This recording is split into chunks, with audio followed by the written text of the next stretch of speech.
뮤지컬 중 가장 티켓팅이 어려웠던 뮤지컬을 꼽자면 가수 박효신님의 웃는 남자와 홍강호님의 데스노트라고 할 수 있을 것 같은데요.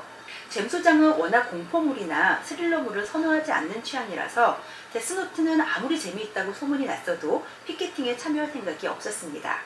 데스노트는 사람이 마구 죽어나가는 공포물이라고 생각하고 있었거든요. 그런데 이미 보고 온 지인이 전혀 공포스럽지 않다고 해서 저 또한 뒤늦게 피켓팅에 뛰어들어 2층 자리를 겨우 구할 수 있었습니다. 그것도 홍강호 라이토와 김준수 L의 회차를 볼 수 있었습니다.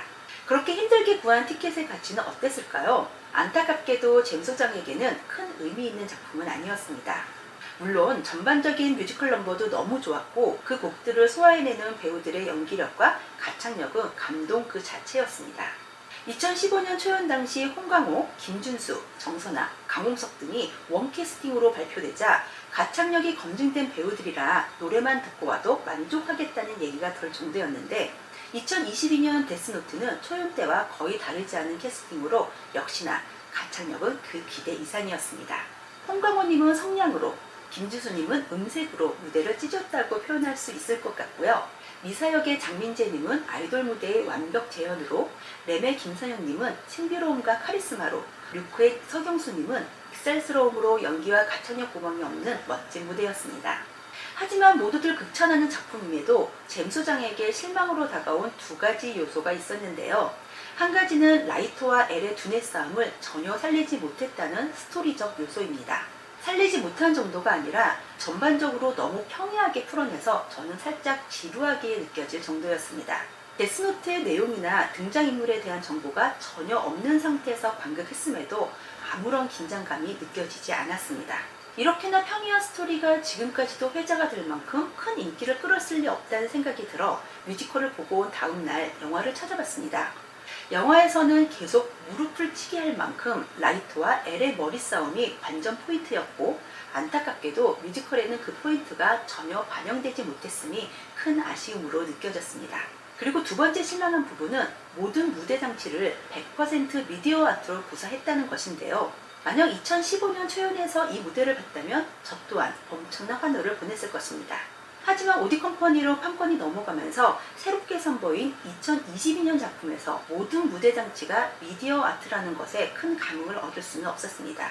물론 상황에 따른 디자인과 표현에 고민을 하지 않았다고 폄하할 수는 없지만 최근 2, 3년 내에 본 대부분의 공연에서 크던 작던 미디어 아트를 사용하여 무대를 표현하고 있고 이미 아르떼나 팀넷 전시 등을 통해 미디어 아트의 화려함과 신기함은 경험할 만큼 경험한 2022년에 100% 미디어 아트로 구성된 대극장 뮤지컬 작품은 잼 소장의 흥미를 이끌기엔 역부족이었습니다.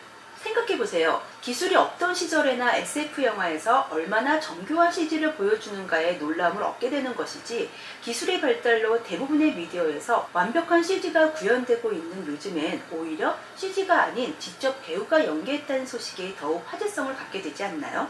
예를 들면 탐 크루즈가 160층 버즈 칼리파에서 직접 연기했다는 얘기에 놀라지 프로마키에서 연기하고 CG를 입혔다는 것에 놀라지는 않잖아요? 뮤지컬도 마찬가지인 것 같아요. 오페라의 유령에서 실제 샹들레이가 떨어지고 미스 사이공에서 헬리콥터가 날아다니는 걸 보려고 뮤지컬을 관람하는 경우가 많습니다. 그런 큰 스케일이 아니더라도 최근에 공연된 하데스타운에서 조명을 이용한 퍼포먼스 등 작품마다 시그니처라고 할 수 있는 볼거리를 제공하기 위해 다채로운 무대를 연출해내는 노력에 감동을 받기도 하고 창의성에 놀라기도 합니다. 하지만 그런 것과는 달리 미디어 아트의 화려함에만 의존한 무대는 신기하지도 새롭지도 않아 제게는 실망감으로 다가왔습니다. 물론 미디어 아트 전시를 많이 경험하지 못한 관객들에게는 화려한 볼거리를 제공했음에는 이견이 없습니다. 한두 장면에서만 사용된 게 아니라 전체 극에서 사용되면서 극의 스토리를 전달하는 데 큰 역할을 하고 있으며 특히 라이토와 엘의 두뇌 싸움을 테니스 경기로 표현하는 장면이나 비 내리는 거리의 구현 혹은 장면의 변화를 입체적으로 보여주는 등 타 작품들보다 업그레이드된 미디어 아트를 보여준 것은 사실이니까요. 하지만 뮤지컬 데스노트는 곧 미디어 아트다 라는 특징을 살리고자 한 의도는 알겠으나 거의 모든 공연에서 사용되는 미디어 아트보다는 다른 특별한 무대 장치를 선물했다면 더욱 좋았을 것이라는 생각입니다. 그렇지만 이 부분은 지극히 잼 소장 개인의 생각과 취향일 뿐이고요. 객관적으로 평가를 하자면 워낙 뮤지컬 넘버가 좋고 배우들의 가창력과 연기력이 뛰어나며 미디어 아트 전시에 많은 경험이 없는 관객이라면 충분히 즐길 수 있는 작품으로 보여집니다.